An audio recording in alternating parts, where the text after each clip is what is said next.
Welcome to Poirot Stories, where Agatha Christie's Hercule Poirot brings captivating mysteries to life. In the shadowed elegance of Enderby Hall, a scream shatters the afternoon tea. A man lies dead among the roses, a trowel in his heart.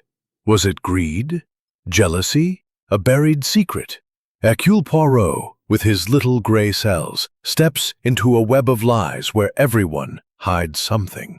Who stabbed the solicitor? What truth did he uncover that cost him his life?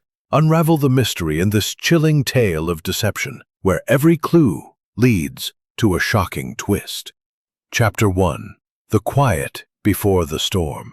The late afternoon sun cast long golden fingers across the manicured lawns of Enderby Hall, a sprawling Georgian estate nestled in the heart of the Sussex countryside. The air was thick with the scent of roses and freshly cut grass, and the distant hum of bees mingled with the soft clink of teacups on saucers.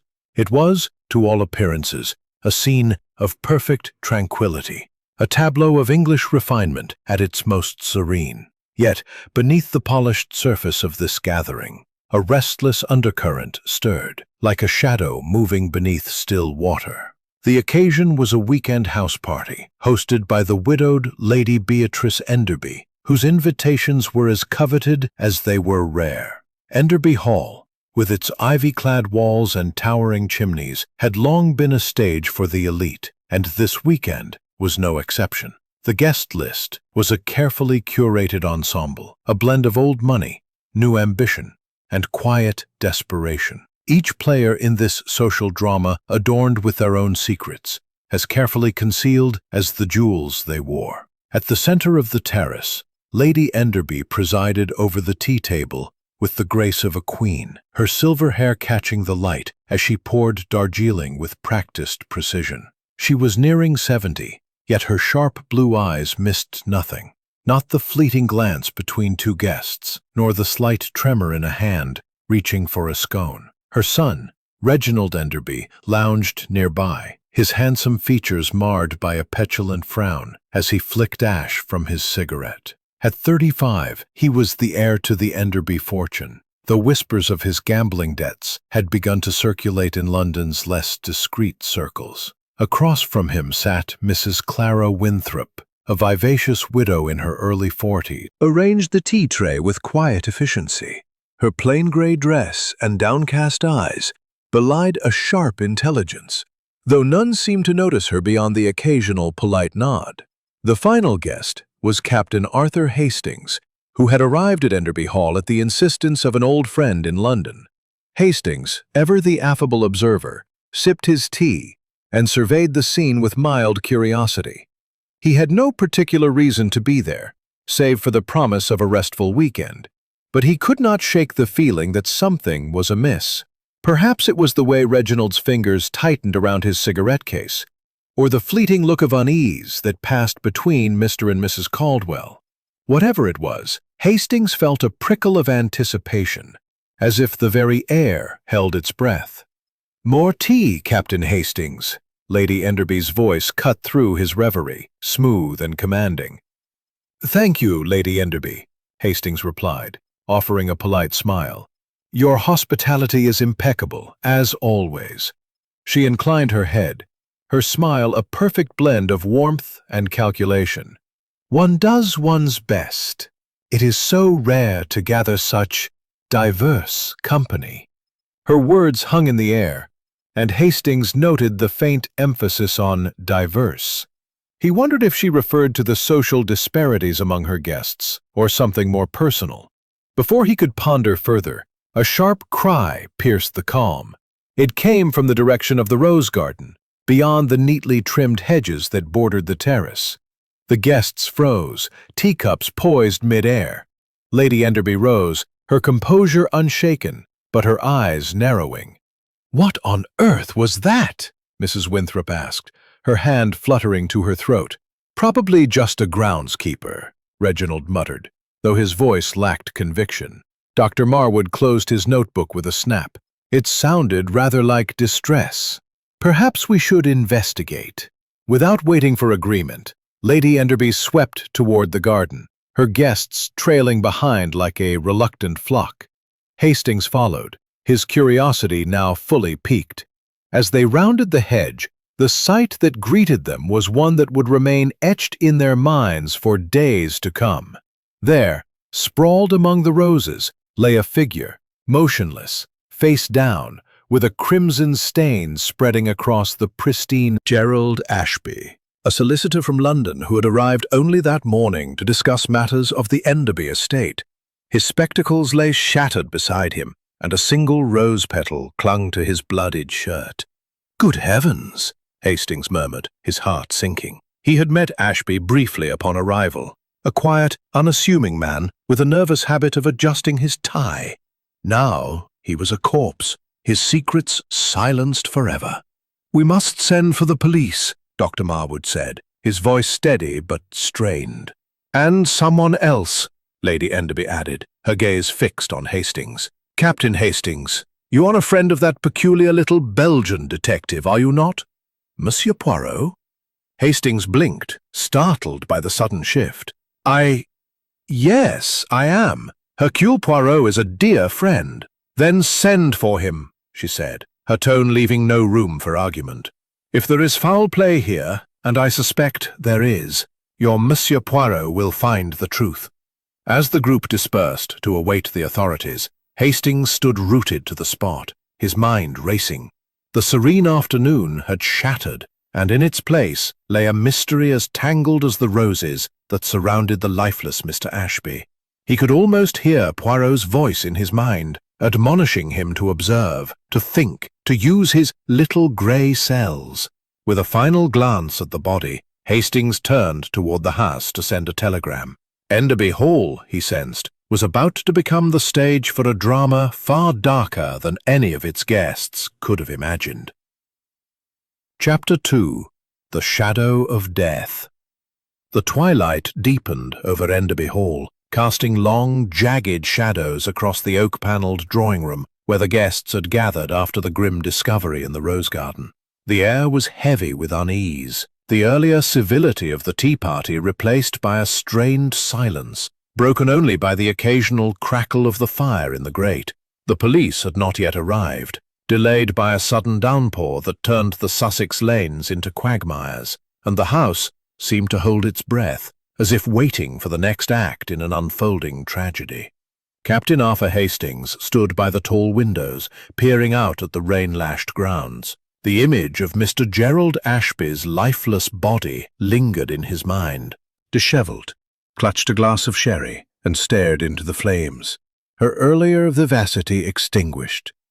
Mr. Ernest Caldwell sat heavily beside his wife Evelyn, whose pale face seemed almost translucent in the firelight, her eyes darting nervously toward the door. Dr. Felix Marwood, ever the observer, had reopened his notebook and was scribbling again, though whether he recorded plants or people, Hastings could not guess. Miss Lydia Crane, the quiet companion, hovered near Lady Enderby, her expression unreadable as she arranged a shawl over her mistress's shoulders. "It is intolerable," Reginald burst out suddenly, his voice cutting through the silence. "This waiting! The police should be here by now, and that poor devil Ashby, lying out there in the rain." "Reginald, control yourself," Lady Enderby said sharply. "We must remain calm. Hysteria serves no one." "Calm?" Reginald laughed bitterly. "A man's been murdered in our garden, Mother. I'd say that's cause for a bit of unrest." "Murdered?" Mrs. Winthrop's voice trembled as she set down her glass. "Surely it could have been an accident, or perhaps he took his own life." Dr. Marwood looked up from his notebook, his spectacles glinting. "Unlikely, Mrs. Winthrop. The wound was too precise, too deep. A trowel is an odd choice for suicide, and an accident would not account for the angle of entry. No, I fear we are dealing with deliberate intent." A collective shudder passed through the room.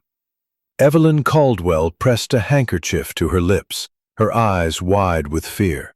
Her husband patted her hand awkwardly, his blunt features set in a scowl.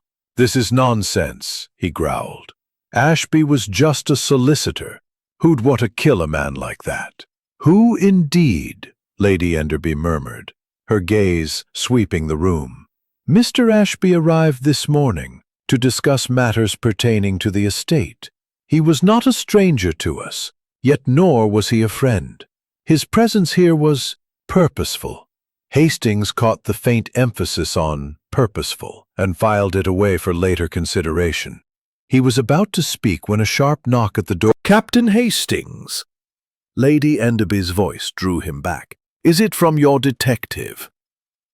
"Yes," Hastings replied, tucking the telegram into his pocket. "Monsieur Poirot will be here by 8 o'clock. A murmur of reactions followed, relief from some, unease from others. Reginald snorted, tossing a match into the fire. "A Belgian detective? What good will he do? The police will sort this out." "The police," Lady Enderby said coolly, "will no doubt tramp through my gardens and ask impertinent questions. I prefer a man of finesse, and Captain Hastings assures me Monsieur Poirot is just that." Hastings nodded, though he felt a pang of unease. Poirot's finesse was unmatched, but so was his ability to unsettle those who preferred their secrets buried. He glanced at the guests again, noting their reactions. Mrs. Winthrop's fingers tightened around her glass. Mr. Caldwell's scowl deepened. Evelyn's gaze dropped to her lap. Dr. Marwood's pen paused mid-stroke, and Miss Crane, ever silent, adjusted the shawl with a touch too much care. The conversation faltered, and the room sank back into silence, punctuated only by the patter of rain against the windows. Hastings's thoughts turned to the crime scene, the trowel, the spectacles, the rose petal. He wished Poirot were here now, to make sense of these fragments. Had Ashby been killed where he fell, or dragged there? The trowel suggested a crime of opportunity, yet the precision of the wound, as Dr. Marwood had noted, spoke of intent. And what of Ashby's purpose at Enderby Hall? Lady Enderby's cryptic remark hinted at matters of the estate, wills perhaps, or debts. His musings were interrupted by a soft gasp from Evelyn Caldwell. "The time," she whispered, pointing to the clock. "It's nearly 7. Shouldn't we do something about Mr. Ashby? He can't stay out there." "Quite right," Dr. Marwood said, rising. "The rain will wash away evidence. I'll see to it that the body is moved to the gardener's shed until the police arrive." "I'll assist," Hastings offered, eager for action. He followed Dr. Marwood out into the storm, the wind tugging at his coat as they crossed the sodden lawn. The rope into his pocket. As they carried Ashby's body to the shed, he felt the weight of the mystery settle over him. The fragment of the letter was a clue, but to what? A debt? A will? A betrayal? Only one man could unravel this tangle, and he would arrive in less than an hour. As the rain fell harder, Hastings glanced back at Enderby Hall, its windows glowing like eyes in the dusk. Somewhere within those walls, a murderer waited, and Hercule Poirot was coming to find them. Chapter 3. The Arrival of Hercule Poirot. The rain had softened to a persistent drizzle by the time the evening train pulled into the small station nearest Enderby Hall. Captain Arthur Hastings stood on the platform, his collar turned up against the damp, watching as a single figure emerged from the carriage. Even in the dim light of the station lamps, there was no mistaking Hercule Poirot. His diminutive stature, clad in an immaculate overcoat, was as distinctive as the precise tilt of his head and the gleam of his polished shoes, which somehow remained unmarred by the muddy platform. His mustache, meticulously waxed, quivered slightly as he surveyed his surroundings with the air of a man who found the world both fascinating and faintly unsatisfactory. "Mon ami Hastings," Poirot called, his voice carrying a warmth that belied the chill of the evening. "You summon me to the heart of the English countryside, and yet I find you standing in the rain like a lost sheep. Come, let us seek shelter and the truth. Hastings grinned, relieved by the familiar sight of his friend. Poirot, you're a godsend. It's a grim business at Enderby Hall. A man's been murdered, and the place is thick with suspicion. Murdered, you say? Poirot's green eyes sparkled with interest as he adjusted his hat. Eh bien, this is precisely the sort of puzzle that calls for the little grey cells. Tell me all, Hastings, as we make our way to this hall of yours. As they climbed into the waiting car, Hastings recounted the events of the afternoon. The discovery of Mr. Gerald Ashby's body in the rose garden, the bloodied trowel, the shattered spectacles, the rose petal, and the cryptic fragment tapestry. The car pulled up to Enderby Hall, its windows glowing faintly through the mist. The butler, Grayson, greeted them at the door, his face a mask of professional calm, despite the strain in his eyes. "Lady Enderby awaits you in the drawing-room, sir," he said to Poirot, bowing slightly. "The police have just arrived as well." "Excellent," Poirot replied, brushing a speck of imaginary dust from his sleeve. "The police will do their work, and I shall do mine. Lead on, if you please." The drawing-room was much as Hastings had left it, though the atmosphere had grown even more oppressive. The local police inspector, a stout man named Inspector Reed, stood near the fireplace, scribbling in a notebook. His presence seemed to irritate Reginald Enderby, who glared at him from across the room. The other guests sat in uneasy silence, their faces illuminated by the flickering firelight. Lady Enderby rose as Poirot entered, her sharp eyes assessing him with a mixture of curiosity and approval. "Monsieur Poirot," she said, extending a hand, "your reputation precedes you. I trust you will bring clarity to this dreadful affair." Poirot bowed, his moustache twitching with a faint smile. "Madame, I am Hercule Poirot, and I assure you, clarity is my profession. But first, I must observe, I must listen, and I must think. The truth, it hides in the details, does it not?" Inspector Reed looked up, his expression skeptical. "We've got a straightforward case here, Mr. Poirot. Gerald Ashby, solicitor, stabbed with a garden trowel. Likely a robbery gone wrong. His wallet was empty when we checked the body." Poirot's eyes narrowed. "A robbery, you say? And yet a solicitor is stabbed in a rose garden with a trowel in the midst of a house party? No, no, Inspector. This is not so simple.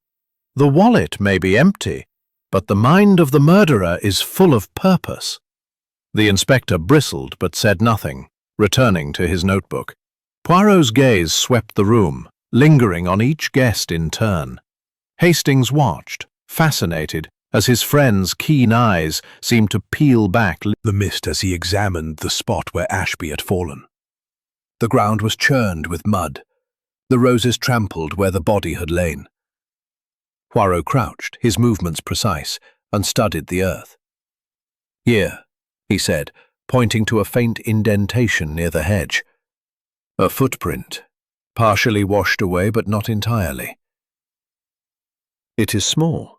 Perhaps a woman's, or a man with unusually delicate feet.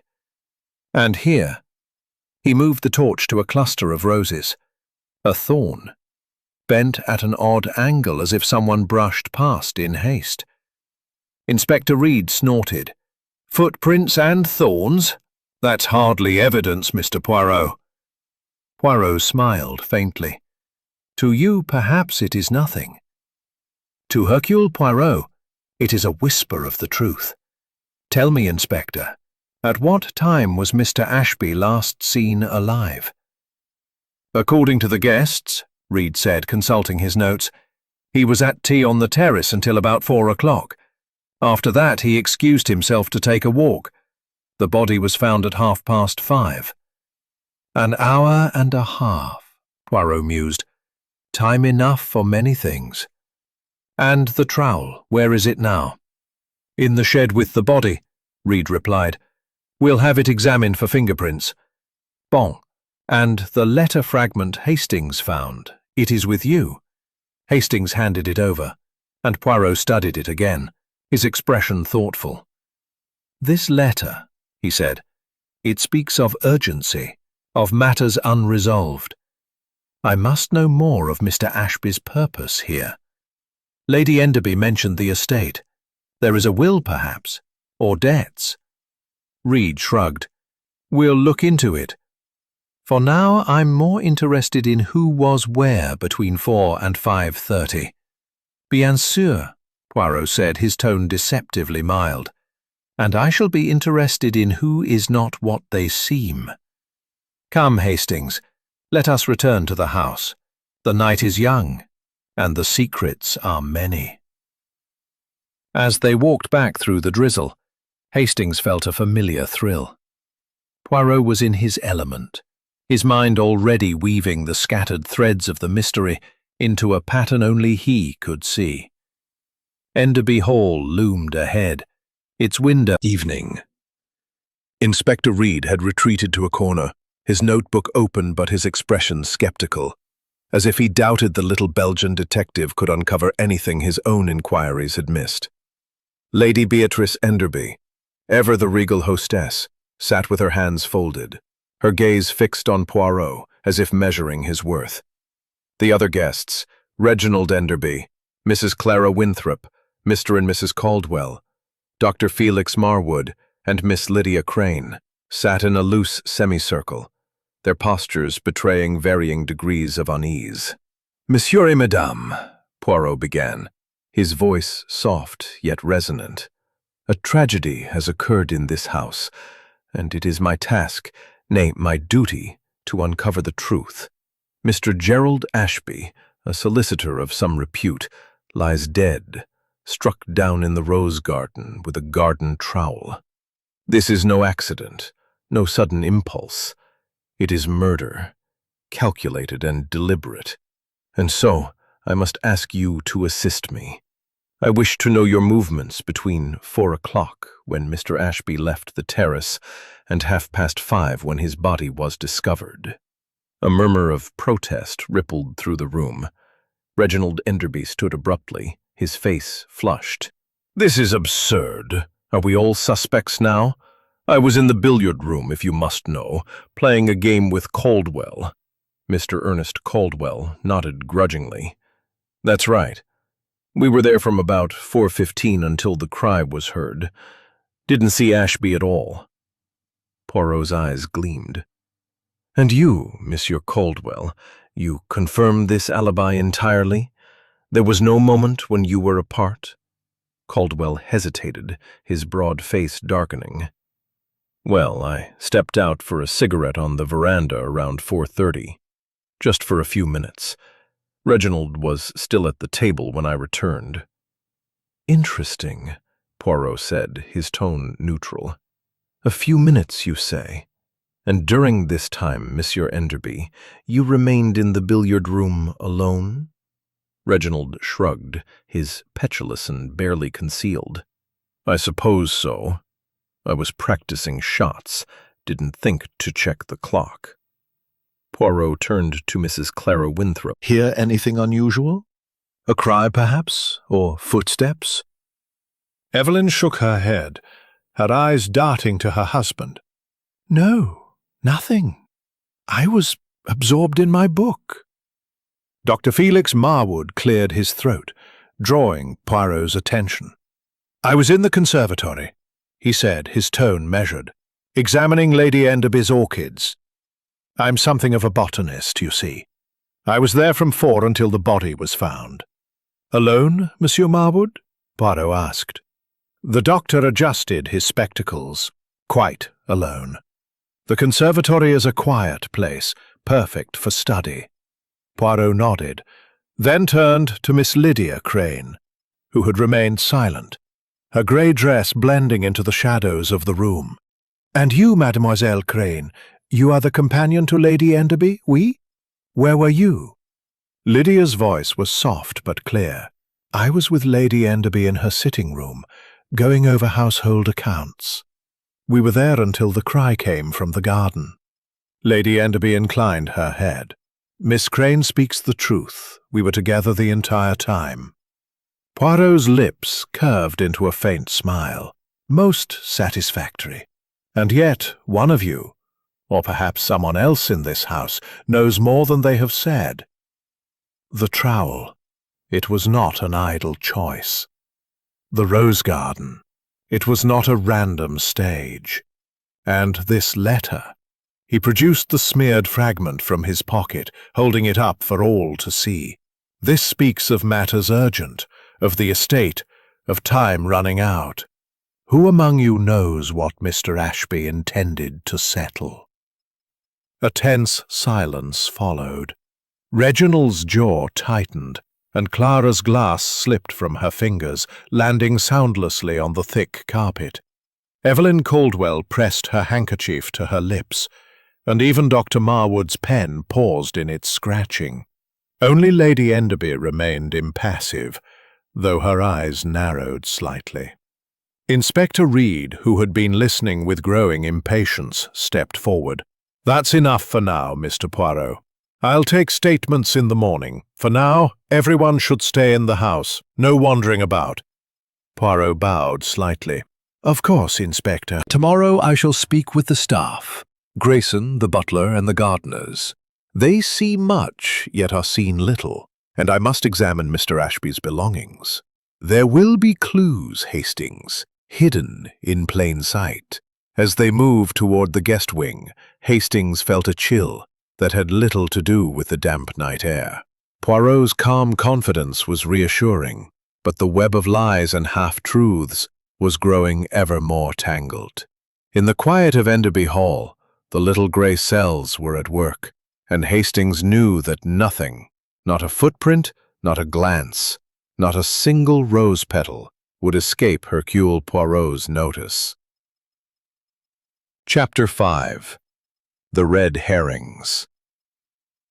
The morning sun broke through the clouds, casting a pale light over Enderby Hall, but its warmth did little to dispel the chill that had settled over the household. The rose garden, now cordoned off by Inspector Reed's men, stood as a silent reminder of the previous day's horror. Inside, the breakfast room was a scene of forced civility, with the guests picking at their toast and marmalade, their conversations stilted and their glances wary. Hercule Poirot, however, was conspicuously absent, having excused himself to begin his inquiries elsewhere in the house. Captain Arthur Hastings, seated at the table with a cup of cooling coffee, observed the group with growing unease, his mind replaying Poirot's cryptic remark from the previous night. "The truth, mon ami, hides behind the obvious." Inspector Reed, who had taken up residence in the library, was making his presence felt. His gruff voice echoed through the corridors as he questioned the staff, his focus fixed on what he called the obvious suspect. To Reed, the gardener, Tompkins, was the prime candidate, a burly man with rough hands and a sullen demeanor, whose trowel had been identified as the murder weapon. Tompkins had been seen near the rose garden before the crime, and his evasive answers during questioning only deepened Reed's suspicions. The inspector's theory was simple. Tompkins, angered by some dispute with Ashby, had seized the trowel in a fit of rage and struck him down. Hastings, however, was not convinced. Poirot had taught him to distrust, his gaze as sharp as ever. Miss Lydia Crane, serving Lady Enderby's tea, moved with her usual quiet efficiency, yet Hastings caught a fleeting tightness in her expression when Tompkins's name was mentioned. The door to the breakfast room opened, and Poirot entered, his appearance as immaculate as ever. His eye sparkled with purpose, and his mustache quivered with the faintest hint of satisfaction. "Bon matin, mes amis," he said, bowing slightly to the group. "I trust you have slept well, despite the shadow that hangs over this house?" Lady Enderby inclined her head. "As well as can be expected, Monsieur Poirot. Have you made progress in your inquiries?" Poirot's smile was enigmatic. "Progress, madame, is a matter of perspective. I have spoken with the butler, Grayson, and the maids. and I have examined Mr. Ashby's room. The little grey cells, they are busy, but the picture is not yet complete." Inspector Reed, who had followed Poirot into the room, snorted. "You can play at your little games, Mr. Poirot, but I've got my man. Tompkins, the gardener, has no alibi for the time of the murder, and it was his trowel. I'm taking him to the station this afternoon." Poirot's eyebrows rose. "The trowel, Inspector. It is indeed a clue, but not necessarily the one you think. Tell me, have you considered why a gardener, with access to many tools, would choose a trowel, a tool so small, so imprecise, for such a deed? And why leave it behind?" Reed's face reddened. "He panicked, that's why. Killers don't always think straight." "Perhaps," Poirot said, his tone deceptively mild. "But Hercule Poirot does not believe in panic as a motive. The murder of Mr. Ashby was planned, not impulsive.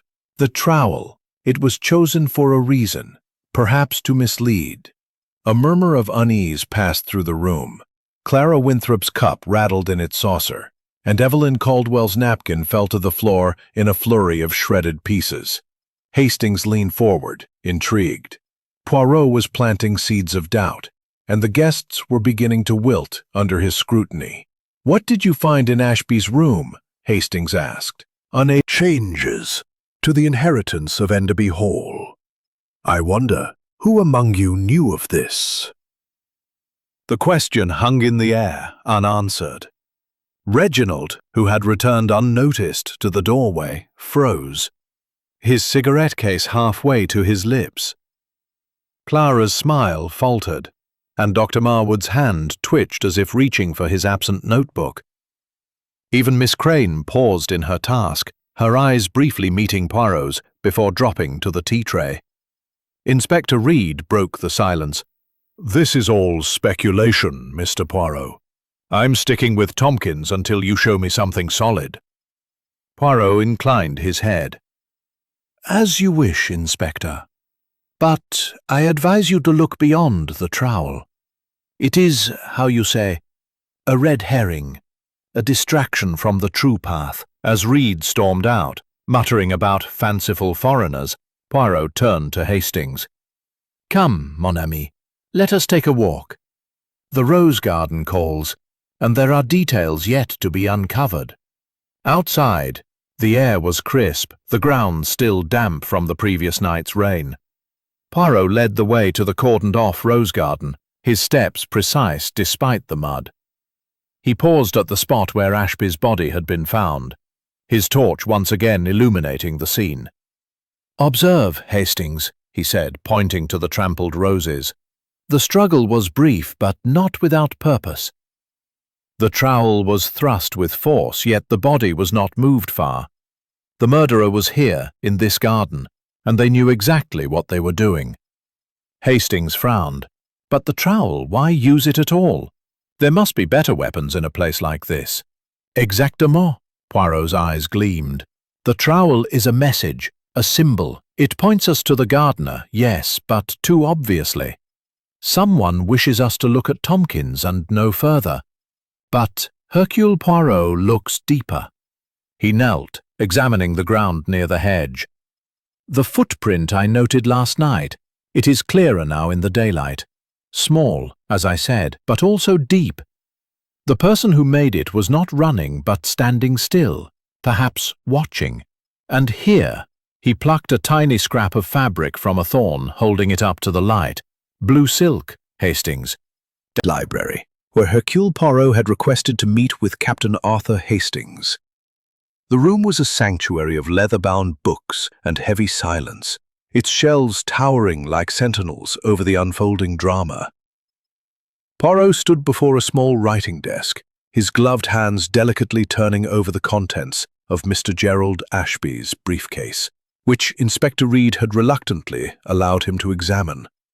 Hastings watched, his curiosity piqued by the meticulous care with which Poirot handled each item. A notebook, a fountain pen, a few scattered papers, and the draft of the unsigned will he had mentioned earlier. "Mon ami," Poirot said, his voice low but resonant. "The truth, it is like a mosaic. Each piece, no matter how small, contributes to the whole. And here, in the possessions of Monsieur Ashby, we find a piece that does not fit."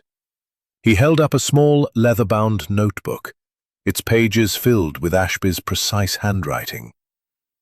"Observe this entry, dated yesterday morning."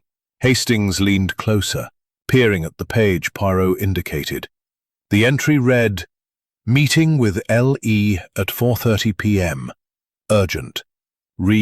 Discrepancies in accounts." Below it, in a hurried scrawl, was a single word: proof. "L.E., Hastings mused. Lady Enderby, perhaps. She said Ashby was here to discuss routine estate matters. Poirot's moustache twitched. "Perhaps, Hastings, but one does not write urgent for routine matters. And proof? This suggests something more. Compromising. We must consider what Monsieur Ashby discovered that made him so dangerous." Before Hastings could respond, the library door opened, and Miss Lydia Crane entered, carrying a tray of tea things. Her grey dress was as unassuming as ever, but her movements were precise, almost too careful. She set the tray on a side table, her eyes briefly meeting Poirot's, before dropping to the floor. "Merci, Mademoiselle Crane," Poirot said, his tone courteous but probing. "You are most attentive. Tell me, did you ever speak with Monsieur Ashby during his brief stay?" Lydia's hands paused on the tray. "Only in passing, sir," she replied soft. "Schedules, small tasks. Lady Enderby manages the estate's finances herself." "Bien sûr," Poirot said, his smile enigmatic. "Thank you, Mademoiselle Crane. You may go." As the door closed behind her, Hastings frowned. "She seemed nervous, Poirot. Do you think she's hiding something?" Poirot tapped the notebook against his palm. "Everyone hides something, Hastings. But Mademoiselle Crane, she is a shadow, always present yet unnoticed. Her nervousness, it is not fear, but caution. She knows more than she says, but whether it is relevant, we shall see." Poirot returned to the briefcase, pulling out a single sheet of paper, a ledger page, its columns filled with neat figures. One entry was circled in red ink, a withdrawal of £5,000, dated 2 weeks prior, with the notation R.E. beside it. "Reginald Enderby," Poirot murmured, "a large sum, withdrawn without Asclish, withdrawn without explanation. And yet, Lady Enderby claims all was routine." Hastings's eyes widened. "Reginald's gambling debts. Could Ashby have been investigating him?" "Perhaps," Poirot said, his voice thoughtful. "Or perhaps this is another red herring meant to distract. We must tread carefully, Hastings. The murderer is clever, and they know we are watching." Their conversation was interrupted by a commotion from the hall. Raised voices echoed, and Hastings recognized Inspector Reed's gruff tone. "Stay where you are, Tompkins. No funny business." Poirot and Hastings hurried to the source, finding Reed in the entrance hall, his hand on the gardener's arm. Tompkins, his face flushed with anger, was protesting loudly. "I told you I didn't do it," Tompkins growled. "That trowel's mine, but I left it in the shed at 3 o'clock. Anyone could have taken it." Reed's eyes narrowed. "And you've got no one to vouch for you between 4 and 5:30, have you? You were seen near the garden, man." Poirot stepped forward, his presence calming the tension like a breeze through a storm. "Inspector, a moment, if you please. Monsieur Tompkins, you say the trowel was in the shed at 3. Was the shed locked?" Tompkins shook his head. "No, sir." "Suggest you release this man for now." "The trowel. It is a clue, but not the one you seek." Reed scowled, but let go of Tompkins's arm. "You're wasting my time, Poirot. I've got a murderer to catch." "And I, Inspector, have a truth to uncover," Poirot replied smoothly. As Reed stormed off, Poirot turned to Hastings. "Come, mon ami. We must speak with Madame Caldwell. The blue silk, the hurried walk, these are threads that lead somewhere." They found Evelyn Caldwell in the conservatory, sitting alone among Dr. Marwood's beloved orchids. Her pale blue dress was gone, replaced by a somber gray one, but her hands trembled as she clutched a book she was not reading. Poirot approached with the grace of a cat, his voice gentle but probing. "Madame Caldwell," he began, "you told us you were in the library from 4 o'clock. Yet the gardener saw you near the rose garden at 3:30. Can you explain this discrepancy?" Evelyn's eyes widened, her breath catching. I may have stepped outside briefly," she stammered, "just for air. The library felt so stifling." Poirot's gaze softened, but his question was relentless. "And did you see Monsieur Ashby during this brief walk, or perhaps hear something unusual?" "No," she said too quickly. "I saw no one. I went back to the library and stayed there until the cry." Poirot nodded, as if satisfied, but Hastings knew better. As they left the conservatory, Poirot murmured, "She lies, Hastings, but not out of guilt, out of fear. The question is, fear of what? Or whom?" The mosaic was taking shape, but the picture remained elusive. A notebook, a ledger, a scrap of silk, each a clue, each a contradiction. As they returned to the library, Hastings felt the weight of Poirot's words. The truth was close, but it was guarded by a web of lies, and only the little gray cells could untangle it. Chapter 7. More Lies Surface. The afternoon at Enderby Hall was cloaked in a deceptive calm, as if the estate itself conspired to returning to Evelyn Caldwell's trembling hands and Lydia Crane's cautious demeanor. "Evelyn's story about the library doesn't hold up," he said. "And that blue silk, it's too much of a coincidence." "Coincidence?" Poirot's mustache twitched with disapproval. "No, Hastings, there are no coincidences in murder. The silk, it is a clue, but not necessarily to guilt. It may be a distraction, or it may be a mistake. We shall see." Their conversation was interrupted by a soft knock at the library door. Grayson, the butler, entered, his lined face betraying a flicker of unease. "Monsieur Poirot, Lady Enderby requests your presence in the drawing room.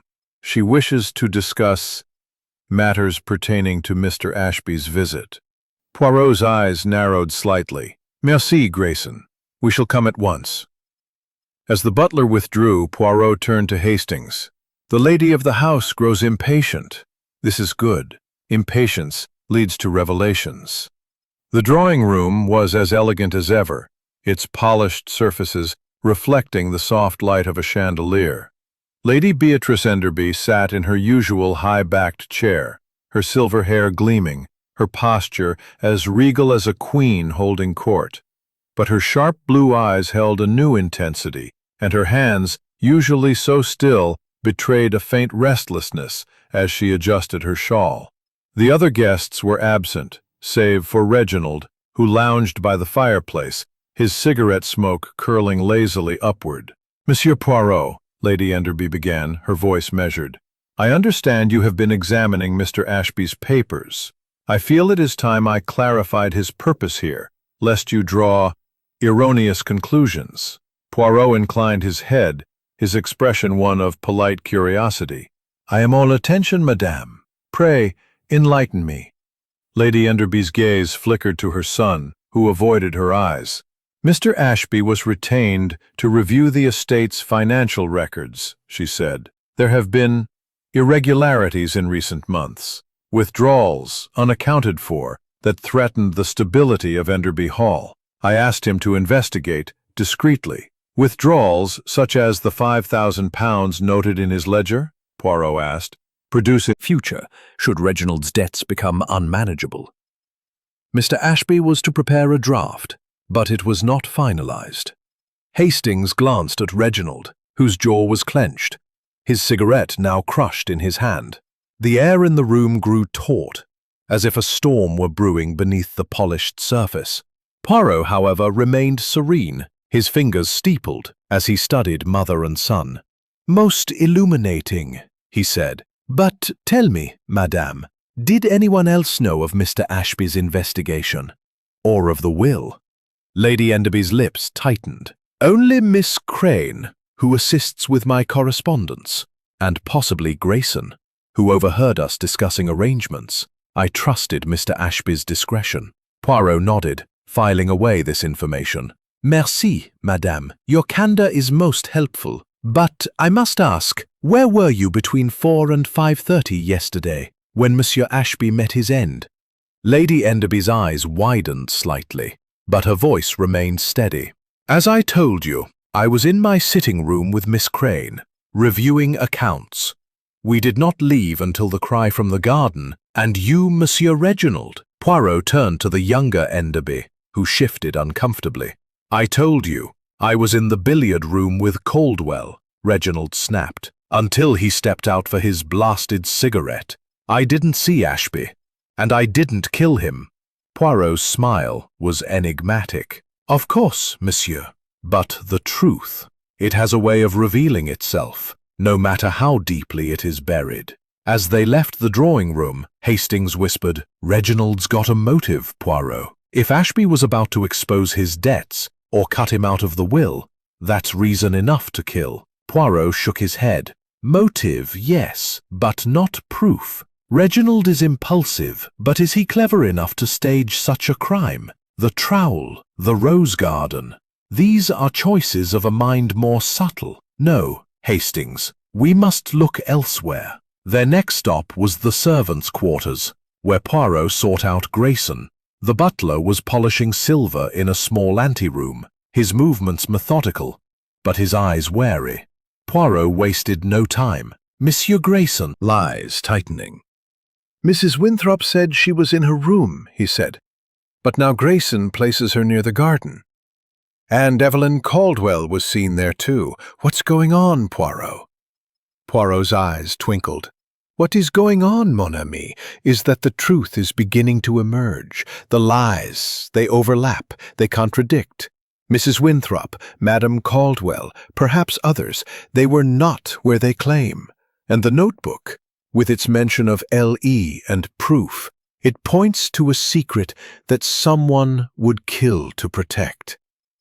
As they returned to the library, Poirot paused, his gaze distant. "We are close, Hastings, to a crack in the facade. Tonight, I shall observe the guests at dinner.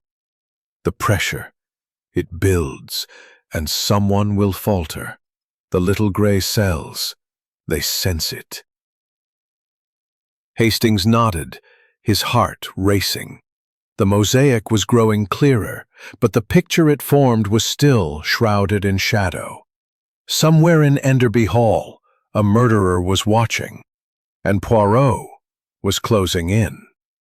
Chapter 8. The Emotional Turning Point. The dining room of Enderby Hall glowed with the soft light of candles, their flames casting flickering shadows on the damask tablecloth and the polished silver. The grandeur of the setting, however, could not mask the palpable tension among the guests as they gathered for dinner. The air was thick with unspoken accusations, each glance and gesture laden with suspicion. Hercule Poirot, seated at Lady Beatrice Enderby's right, observed the scene with his customary calm, his green eyes missing nothing. Captain Arthur Hastings, opposite him, felt the weight of the evening like a storm about to break. The murder of Gerald Ashby hung over the table, an uninvited guest that no amount of civility could banish. The meal began in near silence, broken only by the clink of cutlery and the soft tread of the footman serving the soup. Lady Enderby presided with her usual composure, though her sharp blue eyes darted between her guests, as if searching for a crack in their facades. Reginald Enderby, his face flushed from too much wine, pushed his plate away untouched. Mrs. Clara Winthrop, her ought to share what you know. A ripple of unease passed through the room. Reginald slammed his glass down, the wine sloshing onto the tablecloth. "This is intolerable, Poirot. You sit there, playing your little games, while we're all treated like criminals." Lady Enderby's voice cut through his outburst. "Reginald, enough. Monsieur Poirot is here to help. If you have nothing to hide, you have nothing to fear." Reginald's jaw tightened, but he said nothing, his eyes burning with resentment. Poirot's gaze shifted to Clara Winthrop, who was twisting her napkin into knots. "Madame Winthrop," he said gently, "you told me you were in your room at the time of the murder, yet the butler, Grayson, saw you near the terrace at 4:15, heading toward the rose garden. Can you explain this discrepancy?" Clara's smile froze, her eyes widening. I told you, I was freshening up. Grayson must be mistaken. I might have stepped out for a moment, but I didn't go near the garden." Poirot's eyebrows rose slightly. "A moment, madame? Yet the rose garden is not so far from the terrace, and Monsieur Ashby, he was there, perhaps at that very time. Did you see him?" "No." Clara's voice was sharp, almost desperate. "I didn't see him, I swear it." Evelyn Caldwell let out a small, involuntary gasp, her spoon clattering against her bowl. All eyes turned to her, and she shrank back, her face ashen. I'm sorry," she whispered. "It's just, this is all so dreadful." Poirot's gaze softened, but his voice was relentless. "Madame Caldwell, you too have been seen near the rose garden. The gardener, Tompkins, places you there at 3:30, though you claim to have been in the library. And this," he produced the scrap of blue silk, holding it up like a talisman, "this was found caught on a thorn near where Monsieur Ashby died. It matches the dress you wore yesterday, does it not?" The room seemed to hold its breath. Evelyn's hands flew to her face, her eyes filling with tears. I didn't do anything," she cried, her voice who gasped, her face draining of color. "Clara?" Ernest's voice was a mix of shock and anger. "What the devil is she talking about?" Clara rose, her chair scraping against the floor. "This is outrageous. I wrote no letter to you, Ernest. Evelyn, you're mistaken." But Evelyn was beyond restraint, her words tumbling out in a flood of anguish. "It was your handwriting, Clara. I'd know it anywhere. You've sent me notes before about the Women's League. You wrote to Ernest, asking him to meet you, to discuss our future. I saw it, and I couldn't bear it. I went to the garden to clear my head, but I didn't see Mr. Ashby, I swear." The room erupted in chaos. Clara's protests mingled with Ernest's furious denials, while Reginald laughed bitterly, muttering about scandals piling up.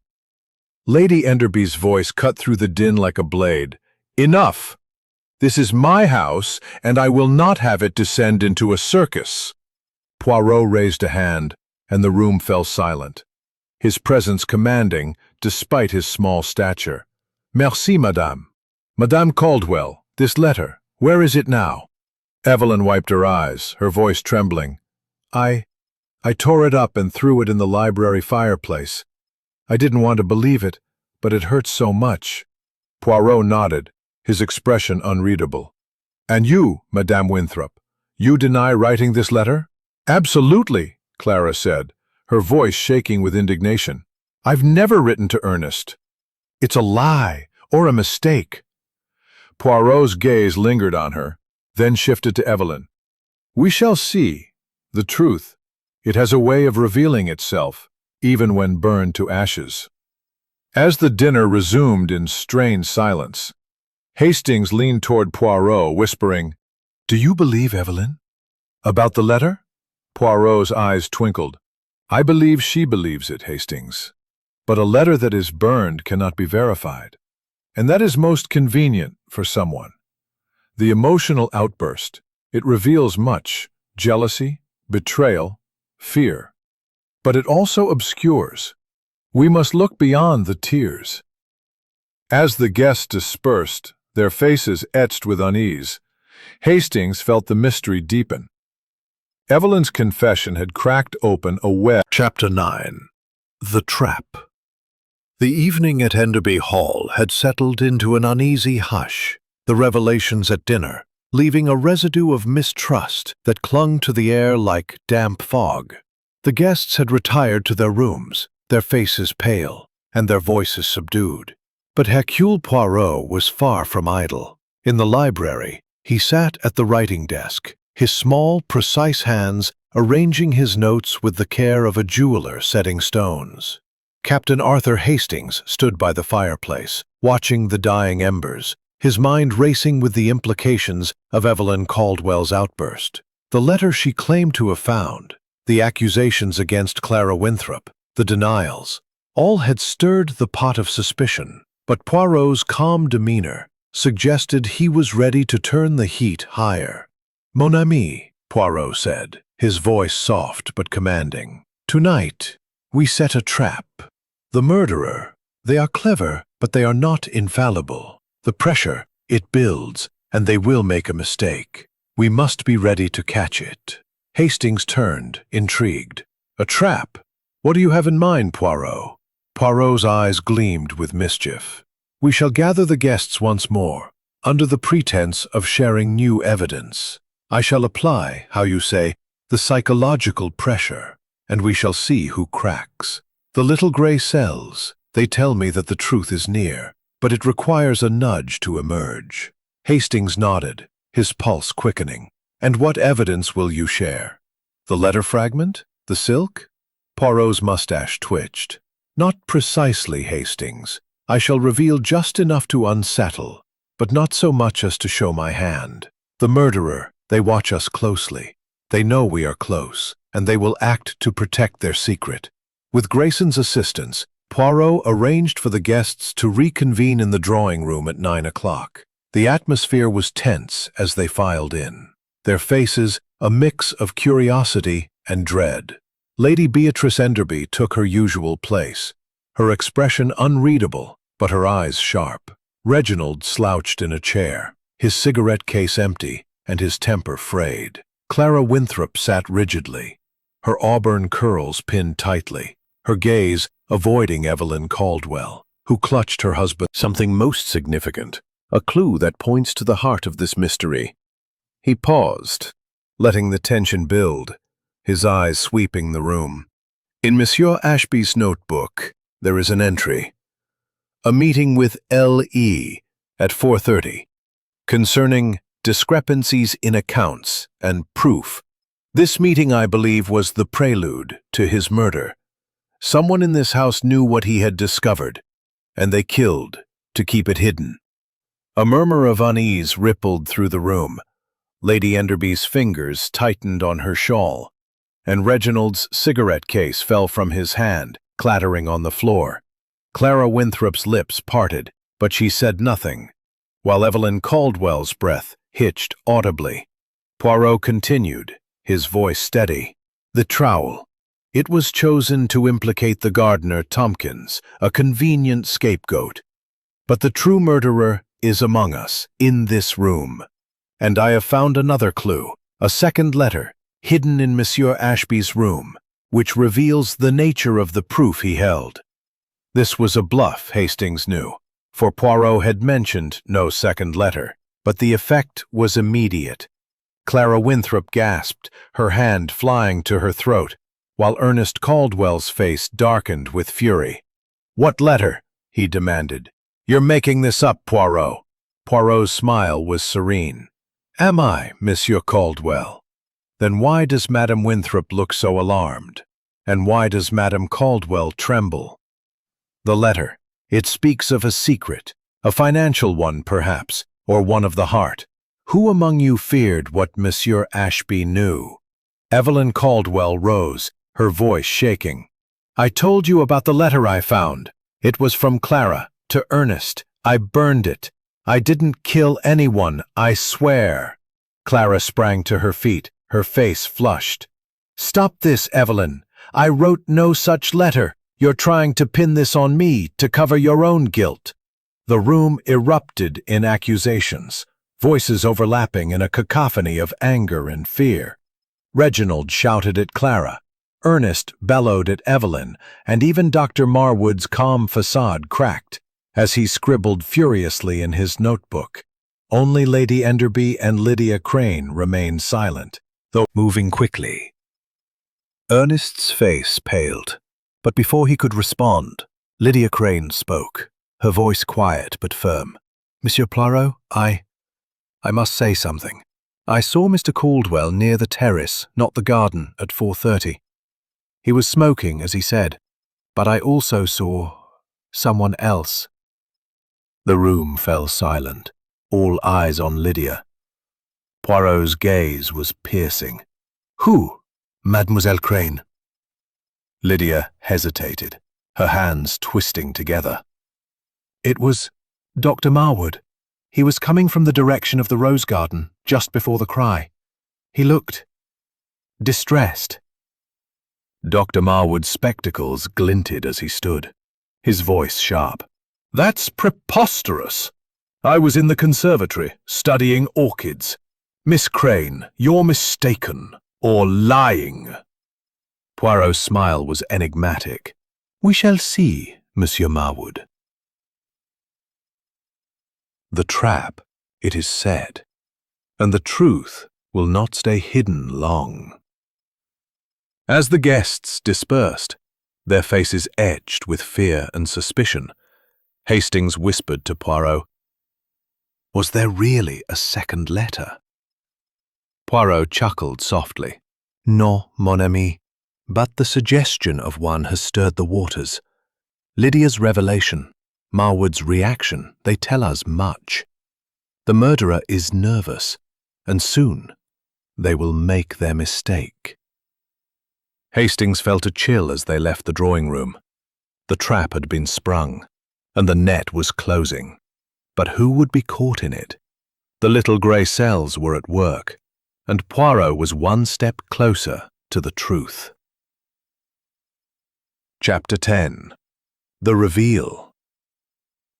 The drawing room of Enderby Hall was a stage set for revelation, its heavy curtains drawn against the night, the flickering candlelight casting long shadows across the faces of the assembled guests. Hercule Poirot stood at the centre, his small, immaculate figure commanding the room, with an authority that belied his stature. His green eyes gleamed with the certainty of a man who had unravelled the threads of a complex tapestry, and his moustache quivered with anticipation. Captain Arthur Hastings, seated near the fireplace, felt his heart race, knowing that Poirot's moment. Lady Enderby. His notebook mentions a meeting with L.E. at 4:30 concerning discrepancies and proof. A draft of a new will unsigned suggested changes to the inheritance. A ledger noted a withdrawal of £5,000, initialed R.E. A scrap of blue silk was found in the rose garden, and a trowel, belonging to the gardener Tompkins, was the weapon. These are the pieces of our mosaic. He paused, his gaze sweeping the room. The trowel, it points to Tompkins, but too obviously. The murderer wished us to believe in a simple crime, a gardener's rage. But Tompkins was elsewhere, his alibi weak but true, confirmed by a maid who saw him in the shed at 4:15. The trowel was taken from an unlocked shed, accessible to all. Inspector Reed shifted uncomfortably, but Poirot continued. The blue silk, it matches Madame Caldwell's dress, and she was seen near the garden at 3:30.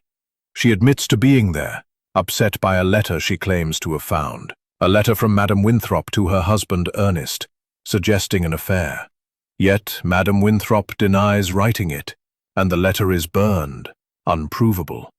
A convenient distraction, perhaps. Evelyn Caldwell's hands trembled, and Clara Winthrop's face flushed with indignation. Poirot's eyes moved to Reginald. Monsieur Enderby, the ledger points to you. £5,000, withdrawn to cover gambling debts, perhaps? Ashby's investigation threatened to expose you, and the new will might have cut you from the inheritance. A strong motive, no? Reginald's jaw clenched. I didn't kill him. I was in the billiard room, as I said. Poirot nodded. Oui, with Monsieur Caldwell, who stepped out for a cigarette at 4:30. A witness saw a man in a dark coat near the garden then. Not Tompkins, but someone else. Monsieur Caldwell, perhaps. Ernest Caldwell's face darkened. I was on the veranda, as I told you. This is nonsense. Poirot's gaze shifted to Dr. Marwood. And you, Monsieur Marwood, were seen coming from the garden just before the cry, looking distressed. You claim to have been in the conservatory, studying orchids, yet Miss Crane places you at the scene. Marwood's spectacles glinted as he leaned. Lydia Enderby, the distant cousin of Lady Enderby, employed as her companion, to keep her close, yet hidden. A gasp rippled through the room. Lydia's face paled, her composure cracking. Poirot continued. Monsieur Ashby discovered a secret in the accounts, not just Reginald's debts, but a larger fraud. Lydia, you had access to the estate's books. You siphoned funds, small amounts at first, then larger, to secure your own future, knowing you would inherit nothing. Ashby found proof, an older ledger hidden in his briefcase, showing your alterations.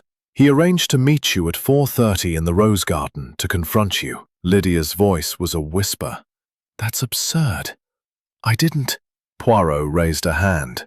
You wore gloves, mademoiselle, to leave no fingerprints on the trowel. You took it from the shed, knowing it would point to Tompkins. You stabbed Ashby, a single, precise blow, and left the trowel to mislead. But you made mistakes. The footprint in the garden, small, deep, as if standing still, was yours. And the letter fragment, it was not from Ashby's papers, but a note you dropped, warning him to stay silent. The estate, before it is too late.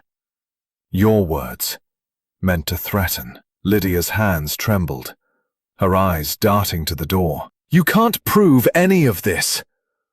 Poirot's voice was relentless. The blue silk was a distraction, planted to implicate Madame Caldwell, whose jealousy you knew of, thanks to your role as confidant.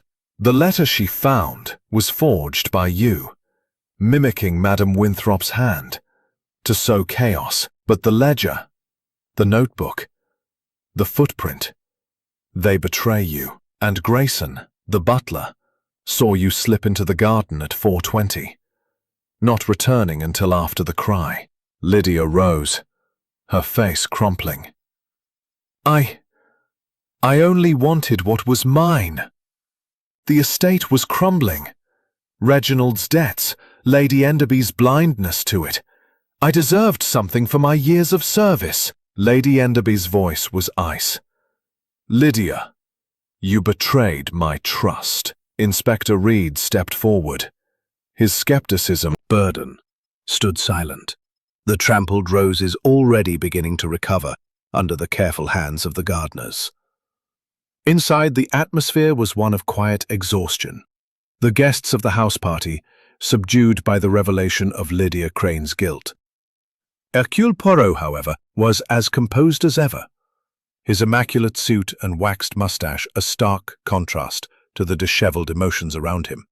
Captain Arthur Hastings, standing by the library window, watched his friend with a mixture of awe and melancholy, knowing that Poirot's work here was nearly done.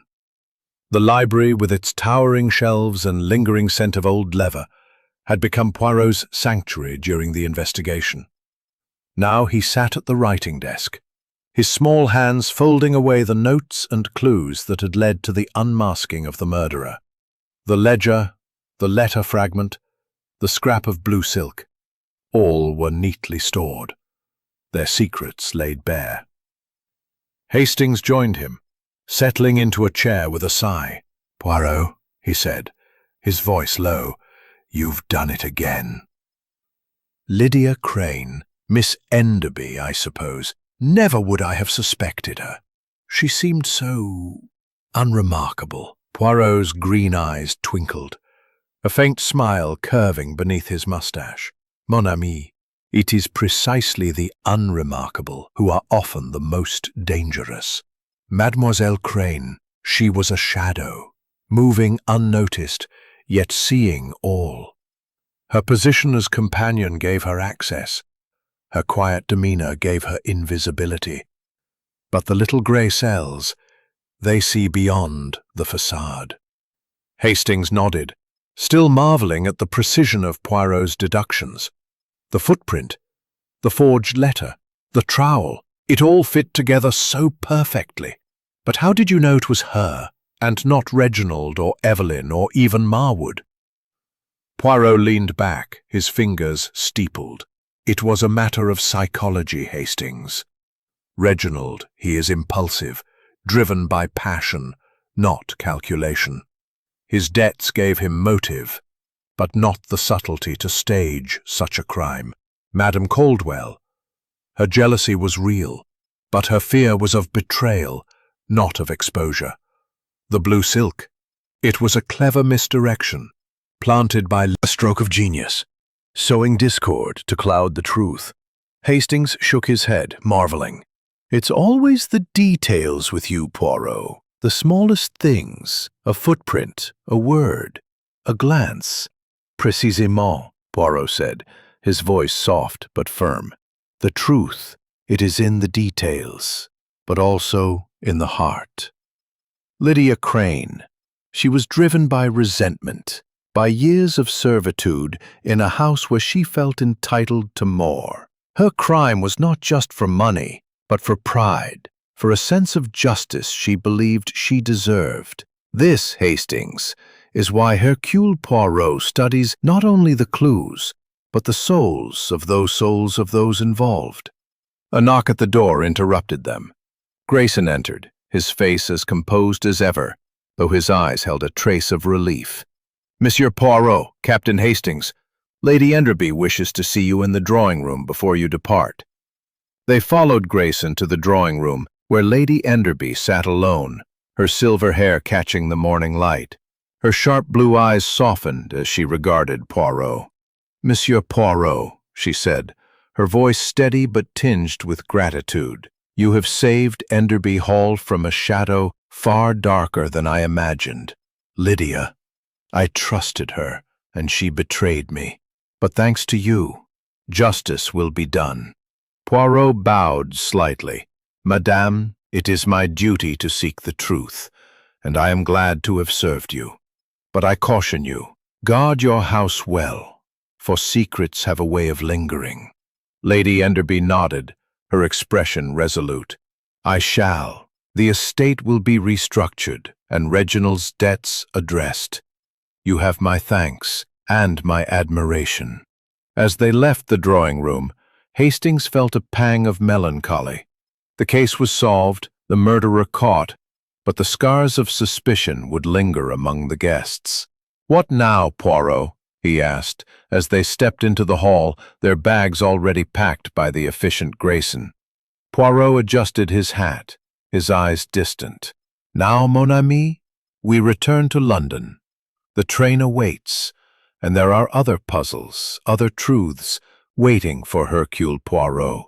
But for now, I shall enjoy a cup of tisane and with his newspaper, unable to shake the lingering unease of the case.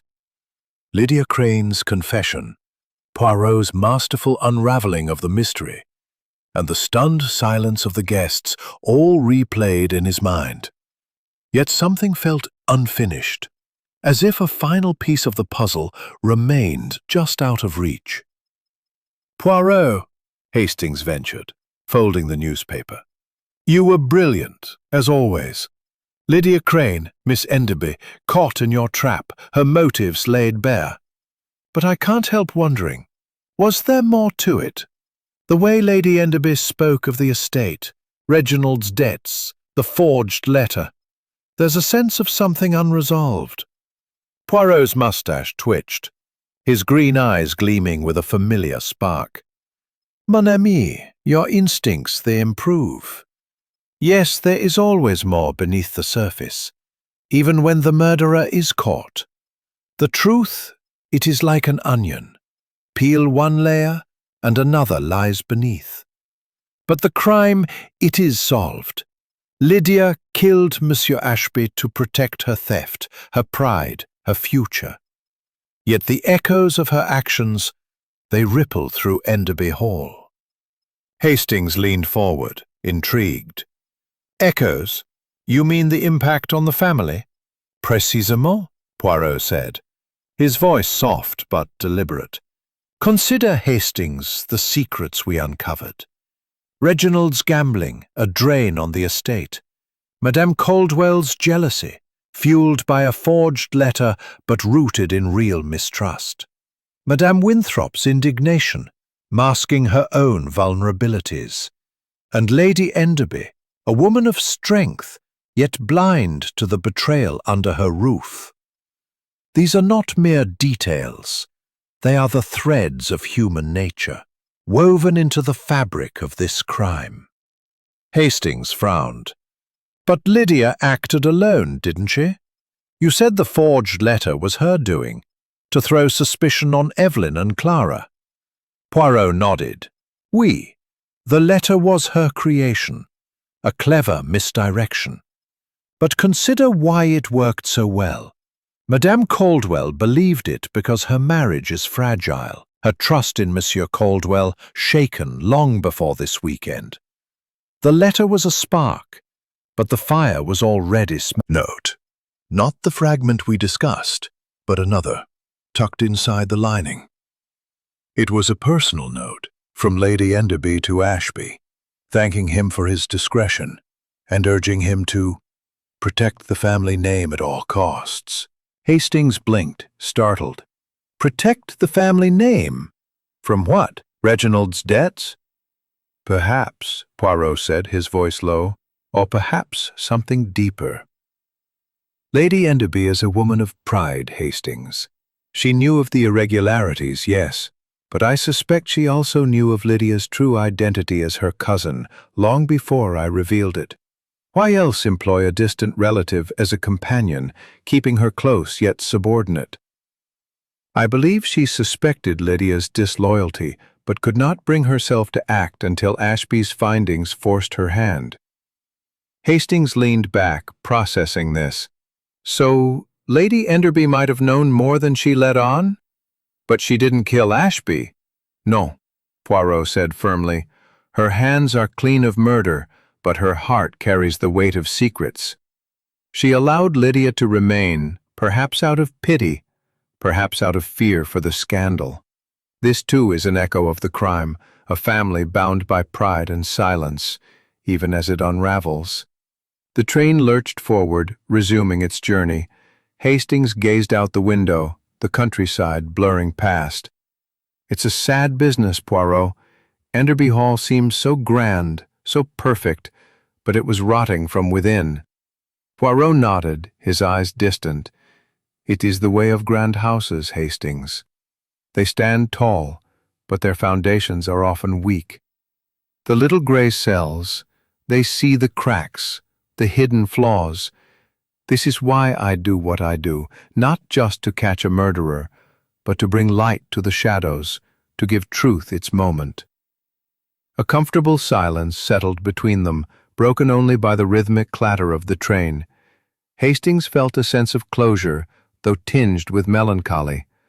The mystery was solved, the murderer caught, but the human cost, the broken trust, the shattered illusions, would linger. He glanced at Poirot, who was now sipping a small cup of tisane, his expression serene. "What now, Poirot?" Hastings asked. 13. The Unseen Threads. The London-bound train continued its steady journey through the fading light of the Sussex countryside, its wheels humming a monotonous lullaby that contrasted with the restless thoughts swirling in Captain Arthur Hastings' mind. Across from him, Hercule Poirot sat with his hands folded neatly in his lap, his eyes half closed in a state of serene contemplation. The resolution of the Enderby Hall mystery had left Hastings both relieved and unsettled, as if the neatly tied threads of the case still held loose ends that tugged at his curiosity. He shifted in his seat, glancing at his friend, whose calm demeanor suggested he was already turning the pages of the case in his mind, seeking the final nuances of truth. "Poirot," Hastings said, breaking the silence, "you've solved the murder and Lydia Crane is in custody. But I can't shake the feeling that there's more to this than we've seen. The note from Lady Enderby to Ashby, urging him to protect the family name, what did she mean? And why did she keep Lydia so close, knowing she was a cousin and perhaps a threat?" Poirot's eyes opened fully, their green depth sparkling with a familiar intensity. "Mon cher Hastings, your questions, they are perceptive. The case, it is solved, oui, the murderer is caught, the motive clear. But you are right to sense the unseen threads. A crime, it is never just the act itself. It is the web of human desires, fears, and silences that surrounds it. Let us reflect, and perhaps we shall see these threads more clearly." He leaned forward slightly, his voice low and deliberate. "The note from Lady Enderby, it was not about the murder, but about the shame she feared. Enderby Hall, it is her legacy, her pride. To admit that her cousin Lydia was stealing from the estate would be to admit weakness, a crack in the facade of her control. She employed Lydia not out of charity, but out of necessity, to watch her, to keep her close. This, I believe, is why she urged Ashby to protect the family name. She suspected Lydia's disloyalty, but could not act without proof, and she feared the scandal more than the loss of money." Master of manipulation. She knew of Reginald's debts, Evelyn's jealousy, Clara's reputation. The forged letter, it was not just to distract, it was to exploit the tensions already present. Evelyn's outburst, Clara's denial, Reginald's anger, these were the chaos she needed to cover her crime. She chose the trowel to point to Tompkins, the silk to point to Evelyn, and the garden to isolate her act. But the little gray cells, they see through such cleverness. Hastings nodded, but his brow furrowed. What about Dr. Marwood? His distress, his notebook. Lydia tried to implicate him, too, didn't she? Poirot's smile was enigmatic. Monsieur Marwood, he is a curious figure. His notebook, it was not about orchids as he claimed, but about the guests. He is a man who observes, who suspects. I believe he saw Lydia near the garden, perhaps even sensed her agitation, but he lacked the proof to act. His distress was that of a man who knows too much, yet not enough. Lydia's accusation, through her claim of seeing him, was a desperate attempt to shift suspicion. But it was her footprint, her note, her lies that betrayed her. The train jolted slightly, and Poirot adjusted his hat, his expression thoughtful. There is another thread, Hastings, one we have not fully explored. The £5,000 withdrawal, initialed R.E. It was indeed Reginald's doing, but I suspect it was not just for gambling. I found a receipt in Ashby's briefcase, overlooked by the police, for a payment to a private investigator in London. Reginald, it seems, was seeking information, perhaps about Lydia, perhaps about another matter entirely. This we may never know, for the case is closed, and Reginald's secrets are his own. Hastings's eyes widened. A private investigator. So Reginald suspected something too. Perhaps, Poirot said, his voice soft. Or perhaps he sought to protect himself. The point is, Hastings, that Enderby Hall was a house of secrets, each one feeding the other. Lydia's crime was the spark, but the fire was built by the mistrust, the greed, the polishing a speck of dust from his cuff, his face serene once more. "Back to London, then," Hastings said, a faint smile tugging at his lips. "And perhaps a quieter life for a while." Poirot chuckled softly. "Quieter, perhaps, but never dull, Hastings. The world, it is full of mysteries, and the little gray cells, they are always ready." As the lights of London appeared on the horizon, Hastings leaned back, content to let the train carry them forward. The case was closed, but the echoes of truth would resonate, a reminder of the delicate dance between order and chaos that Poirot so masterfully navigated. Chapter 14. The Final Glimpse. The London skyline loomed closer as the train churned steadily onward, its rhythmic clatter a backdrop to the quiet reflection that had settled over Hercule Poirot and Captain Arthur Hastings in their first-class compartment. The golden hues of the Sussex countryside had given way to the smoky grays of the city, and with them, the intensity of the Enderby Hall mystery seemed to fade, though its echoes lingered in Hastings' mind.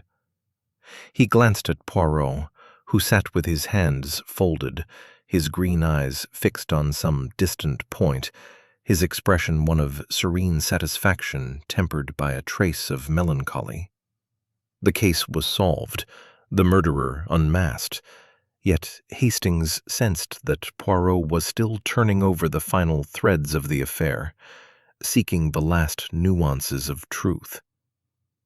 "Poirot," Hastings said, breaking the silence, "you've tied up the case neatly, as always. Lydia Crane's guilt is undeniable, and the evidence, her footprint, the forged letter, the ledger, it all fits. But I keep thinking about Lady Enderby. She knew more than she admitted, didn't she? That note to Ashby, urging him to protect the family name. It feels like there's a story we haven't fully uncovered." Poirot's mustache twitched, a faint smile playing at the corners of his mouth. "Mon cher Hastings, you grow ever more perceptive. There is always a story beneath the story, a shadow behind the attempt to control the narrative, to ensure that whatever he uncovered, be it Lydia's fraud or another scandal, would not destroy the Enderby name." Hastings frowned, piecing it together. "Another scandal? You think there's something else she was hiding?" Poirot nodded, his voice low and deliberate. "In Ashby's briefcase, among the papers, I found a single reference, a cryptic note in his own hand, overlooked by the police. It mentioned a prior claim on the estate, dated years ago, before Reginald's birth. I suspect, Hastings, that Lady Enderby's marriage was not without its shadows. Perhaps there was another heir, a secret kept from the world, known only to her and a few trusted confidants. Ashby's investigation may have threatened to unearth this, and Lydia, aware of it through her access to the household's records, used it to her advantage." Hastings's eyes widened. "Another heir? That's extraordinary. But why would Lydia kill Ashby over that, and not just her own theft?" Poirot's smile was enigmatic. "Lydia, she was cunning. She stole from the estate, yes, but she also knew its secrets. If Ashby's findings exposed a prior claim, it could destabilize the entire inheritance, reducing her own prospects to nothing. Her theft was her security, her way to claim what she felt entitled to. When Ashby arranged to meet her, L.E., in the Rose Garden, he likely confronted her with both the theft and this older secret. She killed to silence him, using the trowel to point to Tompkins, the forged letter to sow chaos, and the silk to implicate Evelyn." Hastings leaned back, his mind racing. "So, Lady Enderby's silence protected more than just Lydia's theft. She was guarding a deeper secret, one that could ruin her family's legacy. Précisément, Poirot said, his fingers steepled. This is why she urged Ashby to protect the family name. She knew the truth could shatter Enderby Hall, not just financially, but socially. Her pride, it was her strength and her weakness. And Lydia, she exploited that pride, weaving her crime into the fabric of the household's secrets. The train slowed as it approached. Poirot rose, adjusting his hat with a precise flick of his wrist. Come, Hastings. London awaits. And with it, the promise of a good dinner and a restful night. The case is closed, but the lessons, they remain. As they stepped onto the platform, Hastings glanced back at the train, a symbol of their journey from the shadowed halls of Enderby to the clarity of resolution. You're right, Poirot, he said, a faint smile breaking through. There's always another lesson, another truth to uncover. Poirot's eyes twinkled as he led the way through the crowd. Always, mon ami. And the little grey cells, they are ever ready for the next challenge. The city swallowed them, its lights and noise a new stage for whatever mysteries lay ahead. Enderby Hall was behind them, but its echoes, the unseen threads of human nature, would linger, a testament to Poirot's relentless pursuit of truth. Chapter 15. The Curtain Falls. The lights of London sparkled beyond the windows of Hercule Poirot's impeccably ordered apartment, a stark contrast to the tangled shadows of Enderby Hall. The city's hum was a distant murmur as Poirot and Captain Arthur Hastings settled into the detective's sitting room, the air warm with the scent of a freshly brewed tisane. Poirot, his small frame perched in a high-backed chair, sipped his drink with the contentment of a man who had brought order to chaos. Hastings, sprawled in an armchair, felt the weight of the Enderby case lift, though its echoes lingered like a half-remembered melody. The mystery was solved, the murderer unmasked. Yet the deeper truths Poirot had uncovered, the unseen threads of pride, betrayal, and hidden legacies, still stirred his thoughts. Poirot, Hastings said, setting down his cup, it's been a whirlwind, hasn't it? Lydia Crane, the forged letter, the secret heir, you saw through it all. But I keep thinking about Lady Enderby. She played her part so well, hiding her suspicions about Lydia, guarding that family secret. Do you think she'll have Enderby's marriage? Perhaps a claim on the estate she silenced through wealth or will? Lydia knew of it, I am certain, for her access to the household's records was absolute.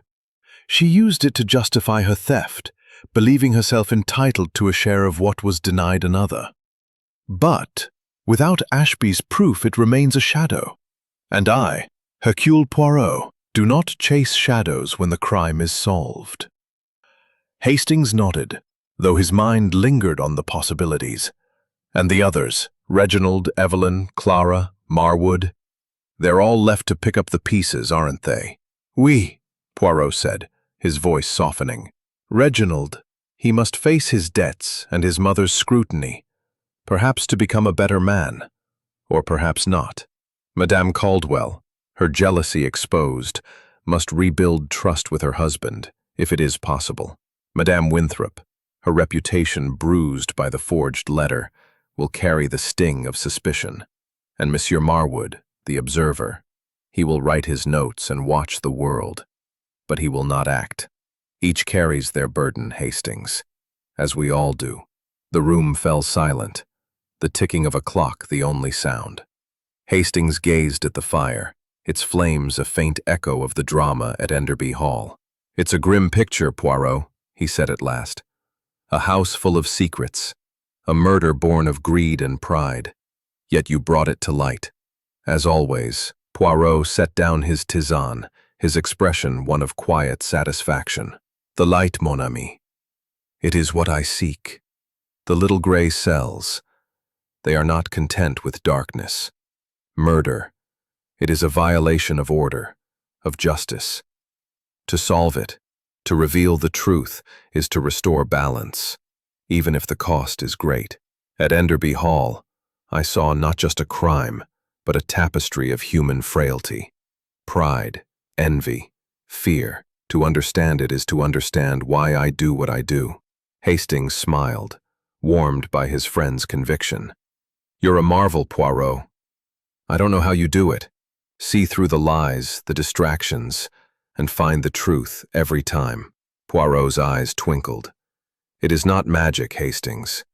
It is method, observation. Silence. I have done my duty, and now I let it rest.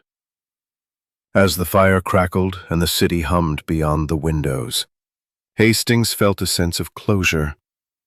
The mystery of Enderby Hall was complete, its secrets laid bare, and its shadows dispelled.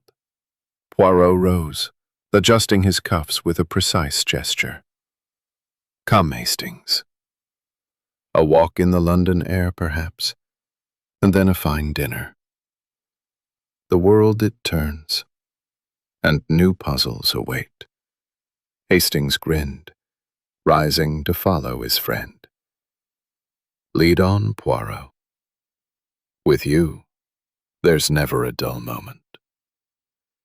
As they stepped into the cool evening, the curtain fell on the Enderby affair, its lessons etched in Hastings' mind. The truth was a delicate thing, revealed by the little gray cells, but its weight was carried by those left behind. With Poirot at his side, he was ready for whatever mystery the world would bring next.